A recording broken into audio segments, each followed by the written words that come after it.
Walked into the kitchen with a mission pretty clear. Wanted just a coffee, but now I'm standing here, looking all around me, scratching my head. Thought I had a purpose, but it's all lost instead. Was it in the fridge or pantry? I can't recall. Just a moment ago I was on a roll. Now I'm wandering like a tumbleweed in June. Guess I'll find out when I remember soon. It's that magical time when your brain hits the pause. You can do whatever you want, but you forget the cause. Walking through the rooms in a country haze, looking for a reason in a funky daze.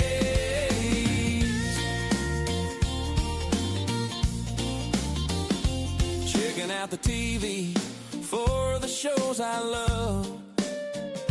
Last thing I remember was grabbing a glove. Maybe light a candle or maybe a smoke. Now I'm just laughing, wondering why I woke. Was it the door or the porch where I planned to be? Or just a quick detour in my memory tree? Like a song with missing lines, I'm standing in a room. Wait, I'm just back again, looking for clues. It's that magical time when your brain hits the pause. You can do whatever you want, but you forget the cause.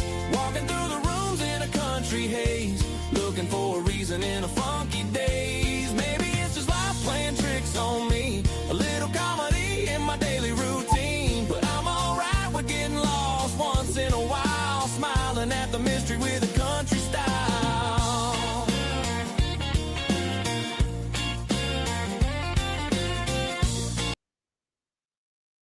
All right, how you guys doing? I can't tell if my microphone's working or not. I can see my camera is, but I'm hoping the microphone is as well. I got two different microphones plugged in. But I'm kind of looking in different directions tonight because my regular monitor for paying attention to what's going on with StreamYard quit working on me. I had to order a new one yesterday, so I'm back on my other secondary monitor now. So anyway, so it's been a while. I apologize. The main reason why I was going to go live last Saturday, I had it all set up. I set it up like really early Saturday morning, and Saturday afternoon I lost my voice. Had a sore throat from I don't know what came from, and I just couldn't do it. It was impossible. But for all you guys that know, we'll start off with this one. My truck has been my bane, big time bane. I mean, I don't know why, but I put a ton of money into that truck. $13,000 just in the last year for a new motor, brand new catalytic converters, O2 sensors, all that. Brand new brake job all the way around. $13,000, and I got it back from the garage. I drove it for about 2 weeks. We were getting ready to go camping, and the engine light came back on. Said one of the new O2 sensors was bad. So, like a normal person, I go online. What's the best O2 sensor for it? OEM is not it. So I go out and I buy a brand new O2 sensor, buy the brand that they told me to buy, and I had it in a box in the back seat with all the paperwork from the dealer or from the auto store saying, well, this is what's wrong with the truck. This is why your engine light's on. This is why this light's on, and all that stuff. And I looked at it and said, you know what? Even talked to the mechanic again. I said, you know what? First of all, it's not going back to the same mechanic. If it goes to a mechanic, I'm done with him because he's had my truck for over 2 years now.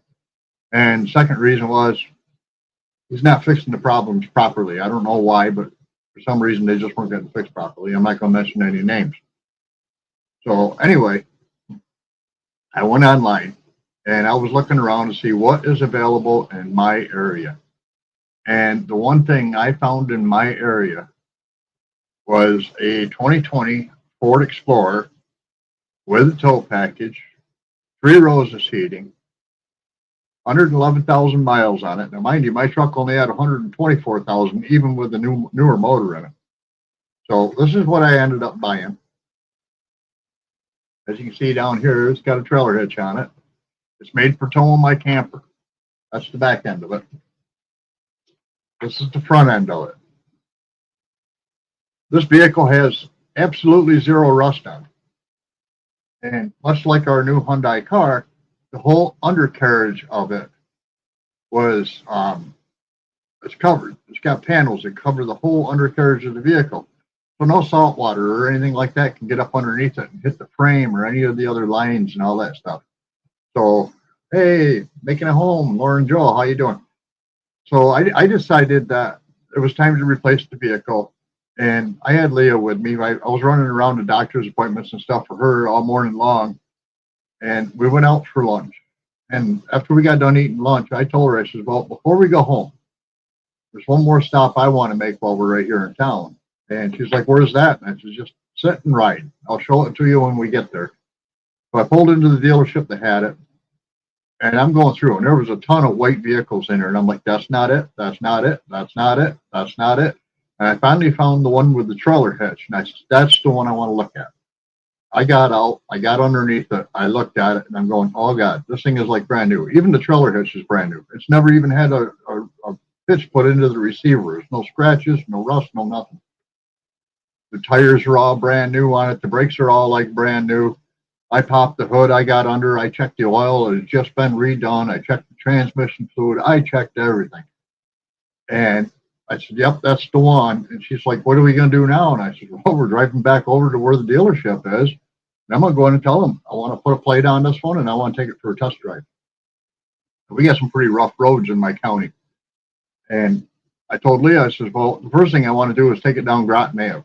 Our Groton Ave, which is part of Route 222 here in the city of Cortland, is a very rough road. Even though they repave it all the time, it's probably one of the roughest roads in Cortland, because every time they repave it, they go back in a week later and tear it up to replace a water line or add a sewer line or do whatever to it. They're always tearing the road back up, and they never put it back together proper.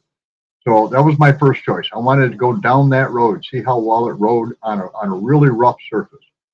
I'll be honest with you, it was better than my brand new car. Better. And because it's got the third row of seating in there, it's a pretty heavy vehicle. And it doesn't bounce like my truck would. My truck would literally bounce. The back end of my truck would bounce on that road. This did not bounce at all. It stayed tight to the road. It was an awesome ride. And we drove it down that road. We went up Main Street. We came back up on Tompkins Street. We turned back towards the dealer, and I said, wait, we got to do one more thing. And Leo's like, what's that? And I said, well, Big Lots, where that used to be, it's no longer there anymore. Actually, every business in that mall, except for one, is closed. We're going to pull in that parking lot. I want to get out. I want to do another full walk around, open every door, and just check this thing out thoroughly. And I did. I was really impressed with what I learned in that parking lot, because it's got some really awesome features with it. My truck was an LTZ. It had all the bells and whistles. This one has that and more. I am so impressed with it. So impressed. You know, my truck, you could flip the handle on the tailgate and just step back, and it would slowly come down. You manually had to close it, but it would slowly come down. It was all under an assist package. Well, this one, I can just walk up to the back bumper, swing my foot underneath the bumper. As long as that key is within 20 feet of that vehicle, you put your foot under there and pull it back, and the back hatch will automatically go back up. And if you take all your groceries out of the vehicle, you got your arms loaded, you can just put your foot under there and start walking away. Once you clear of it, it'll start closing again, and it'll latch. That was something that blew me away. I have never had a vehicle that did that kind of stuff, ever. It's got the adaptive cruise control. I've got some settings in there. I got to learn to be able to set it so that it actually does what I want it to, because it will follow a vehicle one car distance behind at 60 miles an hour. And to me, that's not acceptable. It'll automatically stop if you step on the brake naturally, or it'll automatically stop if they step on their brake naturally. But you don't have room for it to stop at one vehicle length. It's got to be like, I think it's one vehicle length for 10 miles an hour. That's what the car's set at. I turn it off sometimes because if I'm cruising down the highway, that leaves a big span where somebody can pass me and squeeze in front of me and then go slow again. So I kind of don't use it when I'm on the highway much, other than just for the cruise control, but I'll step on the brake, shut it off, and use the gas pedal if there's a lot of traffic. Well, this has that too, so I have to learn how to reset what the distance is supposed to be apart. It has lane keeper. It has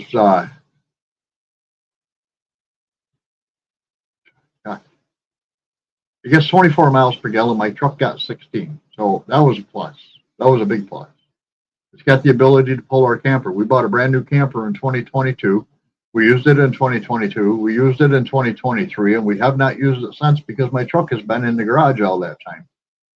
And we still haven't used it now that I've got this one because I can't seem to find a campground around me locally. I mean, there's campgrounds all over the place, but there's none local to me for the first time pulling behind this vehicle where I can run a campsite just for the weekend without driving a long distance to get to it, because all of our local ones have switched over to all seasonal only campsites, which is good for them. You know, kudos to them. Even if you're not there, that campsite is giving them revenue. So that's a plus for them, but it's not a plus for me. There is one that we stayed at back in 23, where we were down at the end of the lake at the bottom row, and it was windy every night. The wind stopped blowing as the sun went down, which was about the time my lives would start, which was a plus. I could do my lives outside, but the rest of the day it was super windy. On top of the hill where the weekend rentals were at, you can go up there. There's no wind. You're up on top of the big hill. The problem is I got to pull the camper up to the top of that big hill, and I don't want to do that as a first runner with this camper either. Not with this new vehicle anyway. I want something that's like you can just pull into a campground, stay the weekend, and drive it back home afterwards. And that's kind of what I'm hoping for to find. I do have some state parks, but none of them are real local to me. There's a couple that aren't too far away, but nothing real local. Real local to me, within about, I think it's 10 miles, there is a state land that you can camp on. But the problem is that there's no power. They have porta potties for bathrooms. There's no running water. There's no power. So I'd have to take my generator. Well, I'm still trying to work that out. How do I put a generator in the back of this vehicle to transport it? Or how do I mount it to the camper?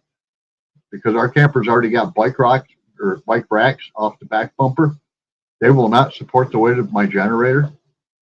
And it would probably take Leah and I both to pick it up and put it on there anyway. And then I want to lock it to the bumper once it's on there. So I may be taking the bike racks off and welding up my own bracket for holding the generator on the back. I'm not real sure yet, but we'll figure it out. I'm not sure how it's going to happen, but we'll figure it out. And then we can go to that campground and we'll just take our own water. It's not a big deal. I got hoses all over the place. I can just fill up the tanks on it and we're good. And by using their porta potties, I don't need to go find a septic system at another campground where I can clean the septic out of it or whatever, empty the black water tank. So I don't know on that part, but that's that part. Now I'm going to go into what's been happening with my ankle. This one's been driving me nuts. Okay, I have been going every 90 days for what they call a corticosteroid shot. And when they give me that shot, they take that shot and they put it right inside of the cartilage between my two ankle bones. And it's helped. It's helped a lot. It's been a couple of years now. I mean, I've hurt myself a little over 5 years ago.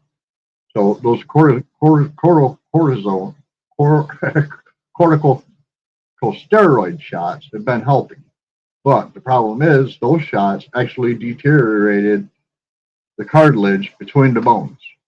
So my new option now is to go under the knife again, third surgery. First one was to rebuild my heel. Second one was to remove the titanium because I was allergic to it and it was hurting me hard. And now this will be the third time going back under the knife so they can go in, scrape out the rest of that cartilage and run some screws down into my ankle and leave it that way till the bones fuse together. And that's going to be a process because I'm allergic to titanium, and that's the number one thing they use for doing this surgery is putting titanium screws into you. Well, I can't do that.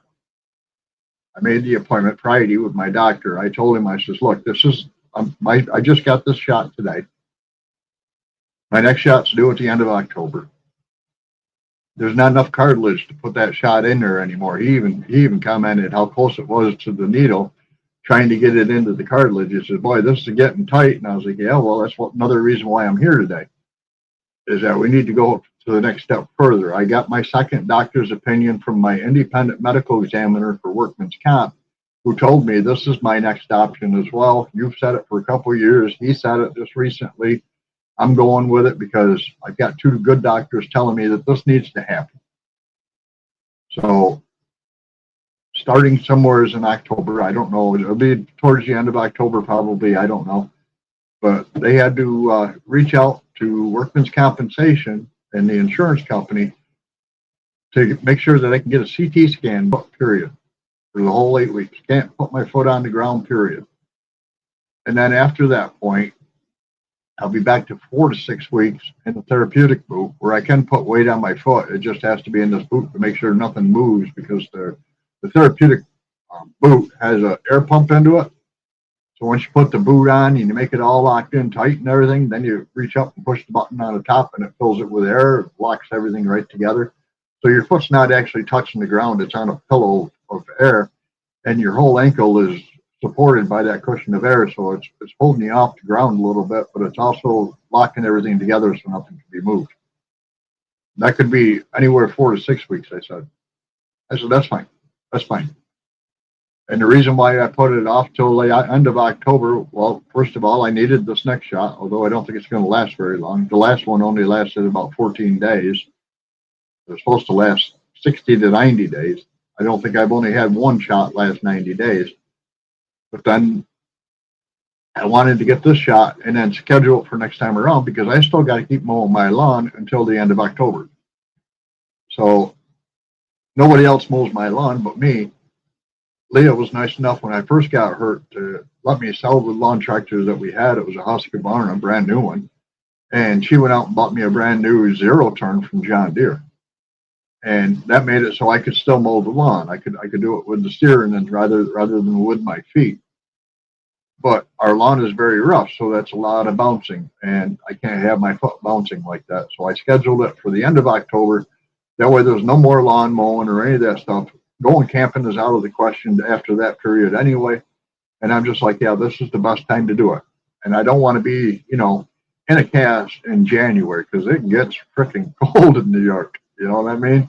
And when they put your foot in the cast, they always leave your toes out in the wide open, and you got to have a really big sock to go over the end of a cast. I don't have those, and I'm not buying them. It's just as easy as that. Somewheres I do have a heel that goes onto a cast to make it so you can actually walk with the cast on, because I had that when I had my other surgeries done. But I've been told don't do that one. So I'm not. It'll be all on crutches. Which means basically, every 30 days I take my mom's caretaker with me to go grocery shopping for my mom. Well, while she's in shopping, I'm just going to be sitting in the vehicle. I'm not going to hop around Walmart on crutches. And I don't know if you've ever been to Walmart where they have those handicap carts parked in the front of the store. If they're there and they're available and the battery is charged, they are wonderful. Our local store has 4 of them. Most of the time when I go there, 2 of them are out in the parking lot with dead batteries, and 2 of them are in use in the store, or one of them just got plugged in and can't be used in the store while the other one's being used in the store. So that's out of the question for me too. Besides that, I'd look stupid. I'm riding around on this cart. I got to have my crutches with me, and I don't know. I'm not into it. Besides that, if I need stuff, I can just tell Leah, hey, hop in the vehicle. We're going to the store. You go in and get what we need and bring it back out. I can probably help load some of it in the car or whatever, but I'm not going to be able to help you bring it into the house because I got to be able to go upstairs or whatnot. But I can at least stand there, with the crutches and help put stuff in the back of the vehicle or whatever. But yeah, that's my next step. Now, as far as this channel goes, I do this upstairs in my office, and I'm not sure where it's going to go, to be honest with you. I had hopes of being able to start working on some woodworking for like making the boards to be able to redo my stairs that come up to my office. I still have hopes of doing some of that. But we have been getting so much rain and high wind storms and everything else. It has been terrible around here. Another reason, we got a new vehicle, can hook the camper up, can go camping, but it's raining every single weekend. Actually, right now it's really nice out, but it's humid. And tomorrow it's supposed to rain all day again. Well, I'm sorry, but if you go camping on the weekends, Sunday's part of the weekend. You know what I mean? If you got your awning out and it rains on the awning, you roll the awning up, you bring everything back home. When the wind dies down and the sun comes out, then you got to roll the awning out, let it dry, and then roll it back up again. other words, you end up with mold and mildew on it. It's brand new. I don't want to mess with that kind of stuff. Also, if it's raining, you're going to be tracking stuff in and out of the camper, and I don't want to mess with that either. You know, I mean, I'm a fair weather camper, I guess you could say. Yeah, it's a non-weight bearing situation for 8 weeks. Like if you normally break a bone, you're in a cast for 6 weeks, but when you have your ankle fused, it's an 8-week process because they want to make sure that that bone is so connected to the one below it that if need be, they can go in, they can cut you back open again, and they can remove the screws. And then you go into the therapeutic boot for another 4 to 6 weeks. Well, that heals, and then you can put some weight onto it, but you have to have that boot on in order to put any weight onto it. So it's not like just, you know, get up in the morning, put your socks on, and walk into the kitchen to make a cup of coffee kind of deal. That ain't going to be happening. Which kind of sucks. It's hard to carry your coffee cup when you're on crutches. I've done it. I've done it. Kind of makes me want to take my water pure water filter, which has got a heater built into it, take it out and put it on my back patio, and take my K-cups and my coffee out there and just open the cup up, pour it into the cup, and then fill it up with the hot water out of the pure water filter. And then I can drink a cup of coffee, but I'd have to have Leah going into the kitchen all the time, filling up a pitcher and bringing it back out with water to dump into the thing to keep her full. She's going to have to wait on me as it is anyway. So she's already got her heads up on this one. And because I'm going to be out on the back patio that I have, it's not really a patio. It's more like a 3 seasons room. I call it 4 seasons because it's got heating. It doesn't have air conditioning, but it's got heating. It's got lights. It's got a TV. It's got a nice little love seat out there. So I'm probably going to be out there on that love seat. That way when I'm sleeping, I can have my foot elevated because that's what I did all the way through the first 2 surgeries. I had to have my foot elevated all the time. I was probably 4 or 5 months sleeping on the couch in our living room and crawling to the bathroom because getting up off the couch and trying to get up on crutches and you got a coffee table in the way, it's a pain in the neck. Easier just to crawl to the bathroom, crawl up onto the toilet, sit down, do what you got to do, crawl back. That's pretty much where I'm going to be in, which means I got some work to do. You know, I got a lot of stuff on my back patio. It's my big lasers out there. It's where I do all of my board butter and all that stuff. Leah's going to have to learn how to package like essential oils because that's done up here in my print shop. She's going to have to learn how to package soap because that's done up here in my print shop. And there's no way I'm putting any of that out on the back patio. I'm not doing it. So she's going to have to learn how to do those 2 things. Plus she's going to have to cater to me and probably get me water to put into the pure water filter or whatever and do this and do that. But we'll work it out. We'll work it out. We'll make it all right. All right. So that's where I'm at. And like I say, I don't know what's going to happen with these lives when it comes to that time. I do have a laptop that sits over here beside me in my office that does have a camera and does have a microphone. On the other hand, I also have a laptop down in that back patio that I use to run my laser with, but that one doesn't have a camera, so I'd probably have to steal one of these cameras to be able to do it. It's got a built-in microphone, which is weird. How do they make a laptop with a built-in microphone but no built-in camera is beyond me. I mean, I'm guilty of it. Back in my younger days, if there was a laptop sitting beside me, I'd take a piece of black tape or get one of those thick paper clips, you know, the black ones that get the 2 spring handles on them, and I put that on there and cover the camera up because I didn't want the camera to be on when I wasn't wanting to use the camera. But I do have this other one. I may take this one down and set it up before I go in for surgery, just because it does have the camera. But again, I do have this camera I could take down and plug it into that computer or whatever and make it work. But I don't know. It's going to be one of them deals. It's going to be a long time.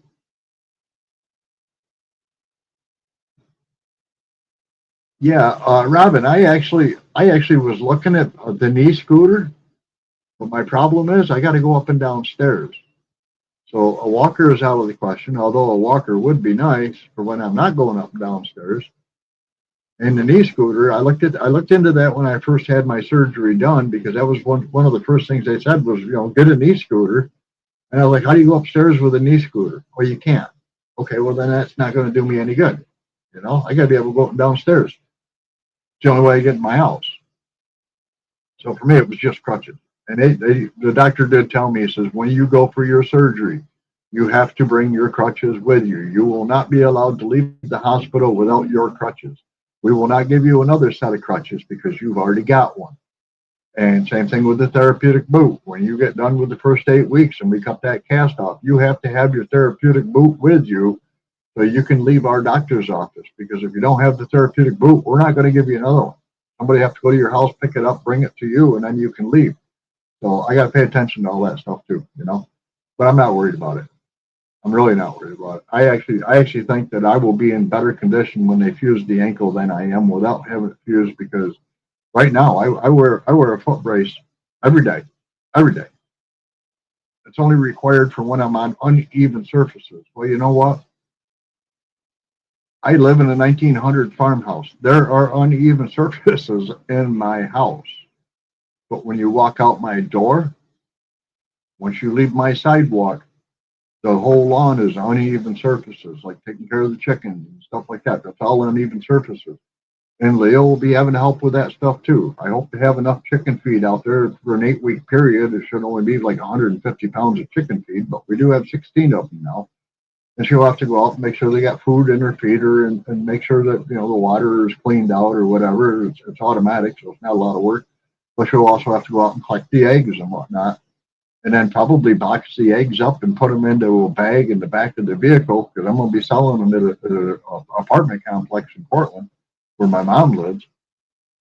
And so I've already got it set up with her caretaker where when these chickens start really laying eggs and I want to get rid of them, I can just take them to the building. She'll find people to buy them. She'll hold on to the eggs. They'll pay her. She'll pay me. I'll go down and I'll buy more chicken feed with it or whatever. And, places like Tractor Supply, where I get the chicken feed from, I've already talked to one of the girls that works there. Was my neighbor before we bought the house. And I already talked to her and I said, look, if I come back in here on crutches and I want to buy food for my chickens, if I just come in here on crutches and say, well, I need you to grab a cart and follow me, and I want 2 bags of this or whatever, and then follow me out to the car and put it in the car, would you be willing to do that? And she says, absolutely, not a problem. She says, if you wanted to buy it by the pallet, we come out and load the whole pallet in the back of your vehicle or on your shoulder if you wanted. It doesn't matter. We have people available to do that, because if you're coming in here handicapped, we don't expect you to have to carry out and do anything. We'll do it for you. Now, I also deal with Lily's Tack and Feed, which is a feed store in Dryden, and I've never once, ever, going there, and it's been 3 years now, I've never once had to carry anything out of their store and put it in my car. Not the cans I put the feed in, not even the brooding boxes, the nesting boxes, none of the feed. They always bring it out and they put everything in my car. Actually, we bought, I think it was 50 pounds of peanuts from them not too long ago. They brought it out and they put it in my car. I said, I can carry it. No. We got you. I'm like, I'm not on crutches right now. You're lucky, But yeah, even those guys said, no, it's not up to you to carry it out and put it in your car. It's up to you to take it out of your car and put it where you need it.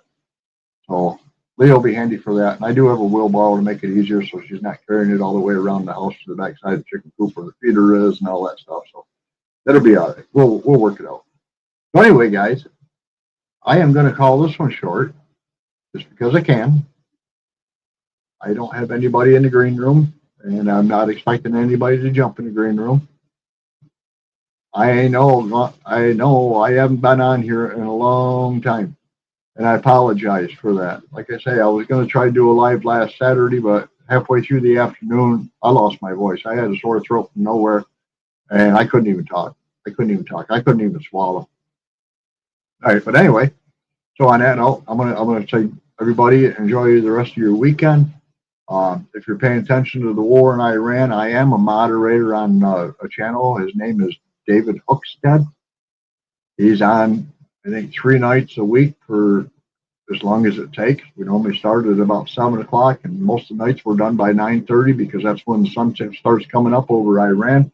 So I can't guarantee that that'll be the time frame, and it's not every day. It's when things are going on and he finds time to do it. but I do moderate on his channel when he does it. And I also pay a lot of attention to Max Afterburner. Max Afterburner is a guy that was a fighter pilot. He flew the F-16s, and he's retired now. He's got his own drinks called Max Afterburner drinks, and he's got a lot of knowledge he shares, and he does it on a daily basis. So if you guys want to follow what's going on with Iran and all that stuff, and even what's going on with Ukraine and Russia, they cover both of that too most of the time. But those are the two guys that are my two go-to guys. There's one out there called Max Headburner. He is not the same guy. He is not the same guy. And that guy actually isn't even a fighter pilot. He is nothing. And he puts out false information. So everybody, it's good seeing you. And I'll try to do this a little more often when I can, when I've got something to say. But up until then, right now, everything's going to be on hold for a little bit. I need to figure out what's going to be going on with my operation and whatnot, and get my ducks in a row before it happens. So everybody have a good weekend, and I'll see you on the next one. Later, Al.